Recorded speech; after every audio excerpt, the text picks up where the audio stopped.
এটাকে যাই বলেন, রেস্টুরেন্ট স্টাইল বলেন আর ঘরোয়া স্টাইলই বলেন, পনির ভর্তাটা ভালোই খেতে হয়েছিল।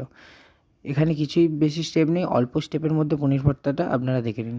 প্রথমে পনিরটাকে গ্রেট করে নিতে হবে। আমি এখানে আমুলের পনির ব্যবহার করেছি, আপনারা যে কোনো কোম্পানি ব্যবহার করতে পারেন। দেন এতে সামান্য কিছু ভেজিটেবলস যেমন ক্যাপসিকাম, টমেটো, আমি আর এখানে কিছু ব্যবহার করিনি। দেন সাদা তেলে অল্প পরিমাণ গোটা জিরে, রসুন কুচি, আদা কুচি আর সামান্য কাঁচা লঙ্কা দিয়ে দিয়েছিলাম। দেন আগে থেকে কেটে রাখা ক্যাপসিকাম, টমেটো দিয়ে ভালো করে একটু ভেজে নিয়েছিলাম। দেন তাতে একটু সামান্য পরিমাণ নুন, লঙ্কা গুঁড়ো, হলুদ গুঁড়ো আর কালারের জন্য কাশ্মীর লঙ্কা ব্যবহার করেছিলাম। এটাকে কষাবেন, কষাতে কষাতে আগে থেকে গ্রেট করে রাখা পনিরগুলো এতে দিয়ে দেবেন। দিয়ে হালকা হালকা কষাতে কষাতে জল দিয়ে দিয়ে কষাবেন। জল দিয়ে দিয়ে কষালে অটোমেটিক তেল ছেড়ে দেবে। দেখবেন যত কষাবেন টেস্টটা তত এনহ্যান্স হবে।